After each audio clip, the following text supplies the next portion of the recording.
જો તમે કોઈનું સારું કરશો તો બદલામાં તમારું સારું થશે. આ તમે ઘણા લોકો આગળથી સાંભળ્યું હશે, પણ જરૂરી નથી સાહેબ કે તમે કોઈનું સારું કરો તો બદલામાં તમારું સારું જ થશે. આ કહેવત અત્યારના સમયની અંદર, આ કળિયુગની અંદર બંધ નથી બેસતી.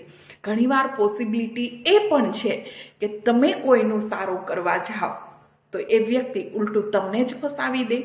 ચાલો આને ડીપલી સમજવા માટે હું તમને એક નાની અમથી કહાની સંભળાવું. એક કસાઈને ત્યાં દીકરાનો જન્મ થાય છે. હોસ્પિટલેથી માં અને દીકરાને ઘરે લાવવામાં આવે છે. ધામધૂમથી એમનું સ્વાગત કરવામાં આવે છે, કેમ કે ઘણા સમય વીત્યા પછી એમને ત્યાં ખુશખબરી આવી હતી. એટલે કસાય કોઈ પણ કસર બાકી રાખવાનો ન હતો. થોડા દિવસો વીતે છે. દીકરાની જે તબિયત છે એ દિવસને દિવસે ખરાબ થતી જાય છે.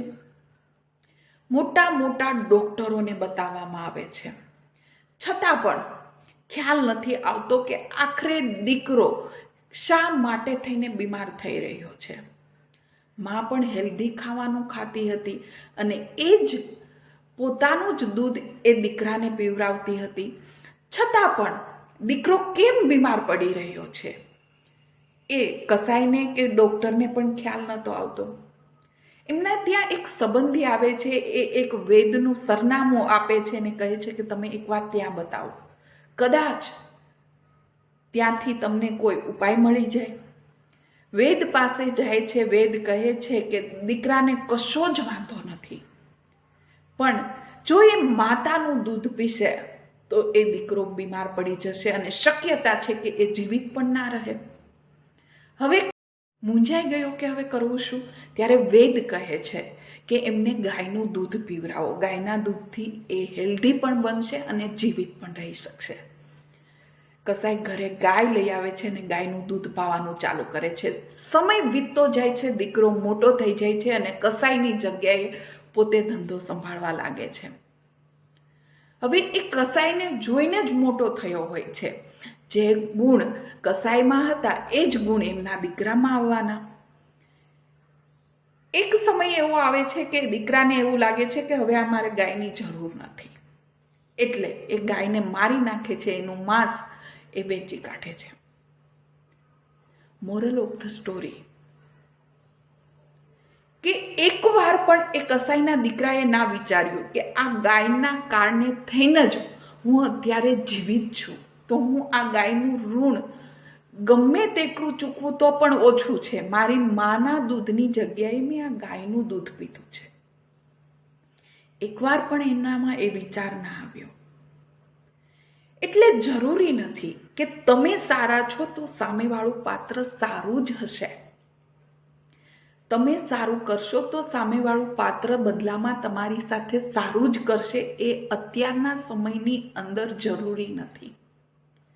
કદાચ પોસિબિલિટી એવી પણ છે કે તમે એમનું સારું કરવા જાઓ અને બદલામાં એ વ્યક્તિ જ તમને ફસાવી દે અને પોતે ત્યાંથી નીકળી જાય. અત્યારે આપણે આવા દાખલાઓ જોઈએ જ છીએ.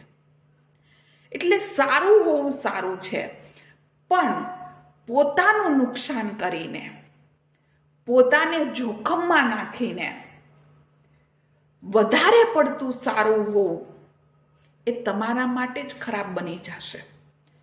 એટલા માટે હંમેશા યાદ રાખો, સારા કર્મ કરવા જરૂરી છે, પણ ખુદને નુકસાન પહોંચાડીને કોઈ વ્યક્તિ ખોટું કાર્ય કરી રહ્યું છે, કોઈ વ્યક્તિ ખોટું છે કે પછી સાચું છે, જાણ્યા જોયા વગર આપણે દોડી જઈએ છીએ એ વ્યક્તિની મદદ કરવા માટે થઈને, કેમ કે આપણે સારું દેખાવું છે, આપણે સારું બનવું છે.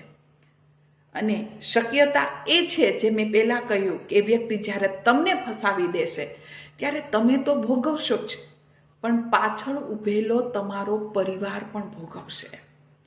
એટલા માટે હા, પછી એવું ના વિચારતા કે રસ્તે કોઈ પડી ગયું શું અમારે ઊભા ના કરવા. 100% ઊભા કરવા પડે, પણ જે બીજા ગલત કામો કાળા અંધારામાં જે થઈ રહ્યા છે ને, હું એમની વાત કરી રહ્યું છું કે ત્યાં તમારા મિત્રો સાથે સારું બનવા માટે થઈને તમે એ વ્યક્તિની ખોટા કામમાં મદદ કરો અને પછી ત્યાં તમે ફસાઈ જાઓ, પછી કોઈને મોઢું બતાવવા લાયક પણ આપણે નથી રહેતા. સાચું કહ્યું ને? સારું થવું સારું છે, પણ વધારે પડતું સારું થવું તમારા માટે ખરાબ છે. અને આ સમય એવો છે સાહેબ કે તમે કોઈનું સારું કરવા ગયા, તમે એમને મદદ કરવા ગયા અને બદલામાં એ વ્યક્તિ જ તમને ફસાવી દેશે.